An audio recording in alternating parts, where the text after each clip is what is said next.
கிறிஸ்துவுக்குள் அன்பானவர்களே, இன்றைய தியானத்திற்கு நாம் எடுத்துக்கொண்ட வேத பகுதி பிலிப்பியர் 1:21.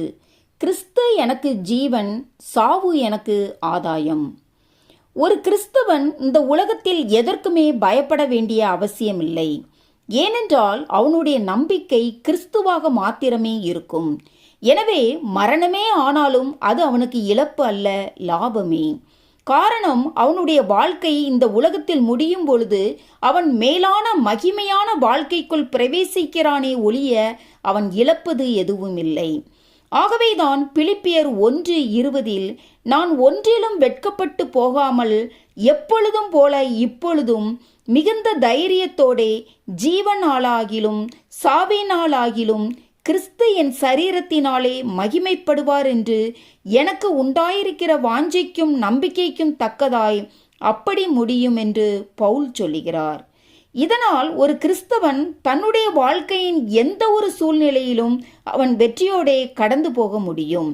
மேலும் இந்த உலகத்தின் காரியங்கள் நிலையானவைகள் அல்ல, அழிந்து போகக்கூடியவைகள். ஆகையால் நம்முடைய பிரதானமான காரியம் என்னவென்றால் கிறிஸ்து நமக்கு ஜீவன்.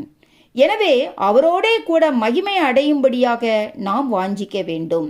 இதைத்தான் கொலோசையர் 3:4 நம்முடைய ஜீவனாகிய கிறிஸ்து வெளிப்படும் போது நீங்களும் அவரோடே கூட மகிமையிலே வெளிப்படுவீர்கள் என்று பவுல் சொல்லுகிறார்.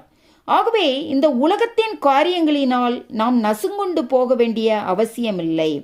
மேலும் 2 கொரிந்தியர் 5:1 பூமிக்குரிய கூடாரமாகிய நம்முடைய வீடு அழிந்து போனாலும் தேவனால் கட்டப்பட்ட கைவேலை அல்லாத நித்திய வீடு பரலோகத்திலே நமக்கு உண்டென்று அறிந்திருக்கிறோம் என்று பவுல் சொல்லுகிறார்.